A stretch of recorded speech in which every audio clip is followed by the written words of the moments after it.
Chapter 9. The Trap of If Only. Thinking blame often doesn't sound like blame. Instead, it hides inside excuses that begin with two little words. If only. If only my parents supported my dream, I'd be successful by now. If only my siblings encouraged me, I wouldn't have quit.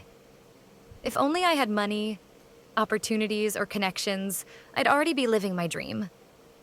This mindset is dangerous because it postpones responsibility. It makes us wait for conditions that may never arrive. And while we wait, our time slips away. The reality is, most of the greatest achievers in history never had perfect conditions. Thomas Edison had little formal education, but still invented the light bulb. Abraham Lincoln grew up poor and self-taught himself law before becoming president. J.K. Rowling wrote Harry Potter in cafes while struggling as a single mother. None of them said, "If only my situation was different." Instead, they said, "What can I do with what I have now?" The trap of if only keeps people stuck in imaginary futures. The key to freedom is shifting to what now. Part 3. Blaming others. Why responsibility is the key to freedom. Chapter 10. Why blame feels so comfortable. Let's be honest. Blaming others feels good at first. It's like scratching an itch. When something goes wrong, pointing the finger relieves us of guilt. It's easier to say, "It wasn't my fault," than to admit, "I could have done better." Blame is a shield. It protects our ego from shame and failure. But that protection is temporary, and it comes at a heavy cost. Because every time we blame, we reinforce weakness. Blame is like eating junk food. It satisfies hunger for the moment, but leaves us weaker in the long run. Responsibility is like eating healthy food. It may feel tough at first, but it builds lasting strength. That's why blame is so dangerous. It feels right even when it's killing our growth. As George Washington Carver said, 99% of all failures come from people who have a habit of making excuses. Chapter 11. The silent cost of blaming. Others' blame doesn't just slow us down, it quietly destroys parts of our life. Its cost is subtle but enormous. 1. Blame steals time. Every moment spent complaining is a moment wasted. The more we replay excuses, the less energy we have to create solutions. 2. Blame steals power.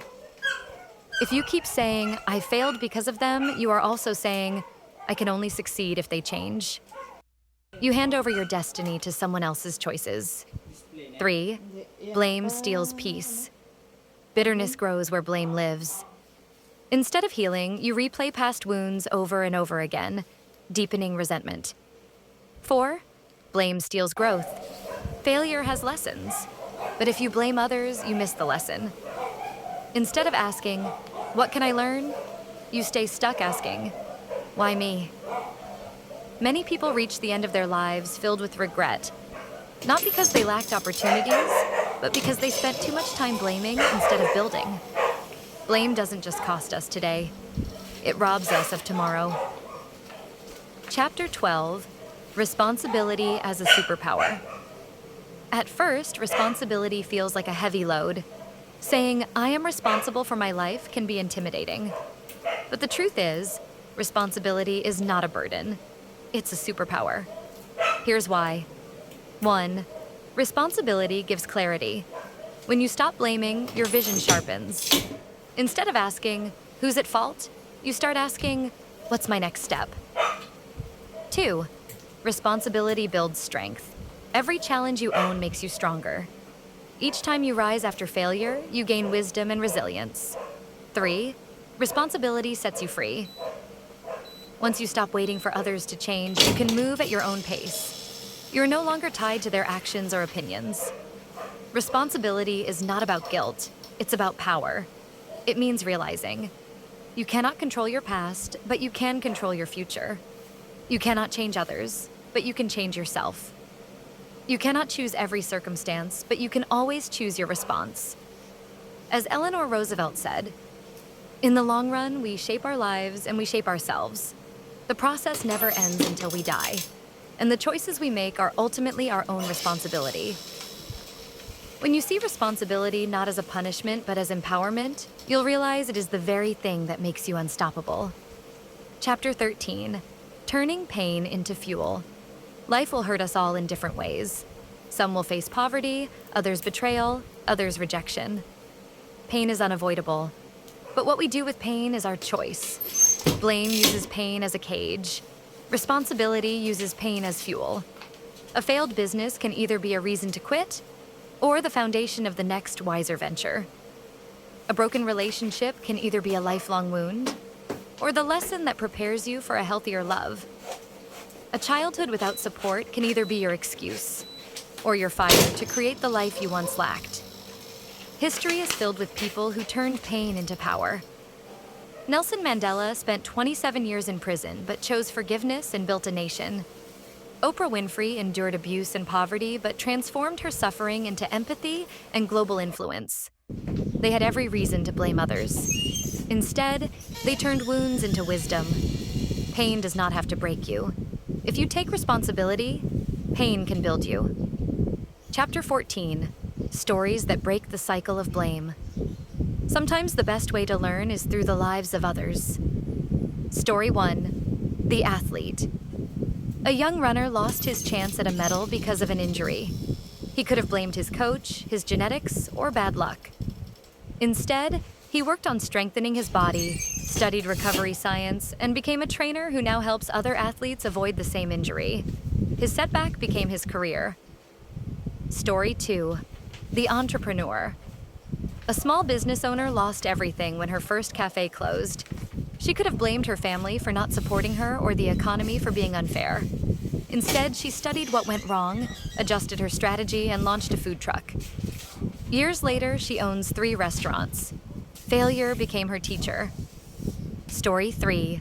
The artist. An aspiring musician was told by relatives that pursuing art was foolish. Instead of resenting them, he took their doubt as motivation to practice harder. Today, he performs to audiences who once laughed at his dream. His success speaks louder than blame ever could. Each story shows the same truth. The moment you stop pointing fingers, you start finding solutions. Chapter 15. Daily practices for choosing responsibility. Responsibility isn't a one-time decision. It's a daily habit. Here are simple practices to keep blame out of your life. 1. The mirror test. At the end of the day, look in the mirror and ask, did I own my choices today? 2. Replace why me with what now? When something goes wrong, skip the victim mindset and move directly to solutions. 3. Gratitude over resentment. Instead of blaming people who didn't help, thank those who did. Or thank life for teaching you resilience. 4. Write your lessons. Keep a journal of failures, not as a list of regrets, but as a textbook of wisdom. 5. Take one brave step daily. Even small choices. Waking up early, saving money, practicing a skill. Prove that you are steering your life. Blame delays progress. Responsibility multiplies progress. Choose it daily. Chapter 16. The freedom of owning your story. At the end of it all, life is a story. The question is, who is writing yours? If you live in blame, your story will be written by other people. The parents who didn't support you, the siblings who doubted you, the friends who left you. But if you embrace responsibility, you take the pen back into your hands.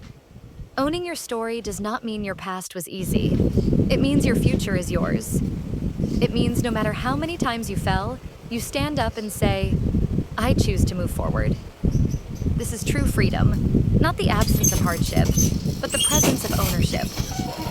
As Viktor Frankl, a man who survived the horrors of a Nazi concentration camp, once said, everything can be taken from a man but one thing, the last of human freedoms. To choose one's attitude in any given set of circumstances, to choose one's own way. Blame chains us. Responsibility frees us. Conclusion. A final word of wisdom. Life is too short to waste on blame. Yes, people may fail you. Yes, circumstances may hurt you. Yes, you may feel unsupported at times. But none of those things can define your destiny unless you let them. Your parents, Siblings, friends, or critics are not the final authors of your life. You are. Every choice you make is a brick in the foundation of your future. Every time you shift from blame to responsibility, you build strength, wisdom, and freedom. So the next time you feel like pointing fingers, pause. Look inward. Take ownership. Say to yourself, my life is mine. My choices are mine. And my future is mine. Because in the end, the greatest power you will ever hold is the power to take responsibility for your own life. God bless. K.A. Workmethz. Explore more. Hope today's video and talk brought you both creativity and growth. Don't forget to like, subscribe, and follow for more life talks.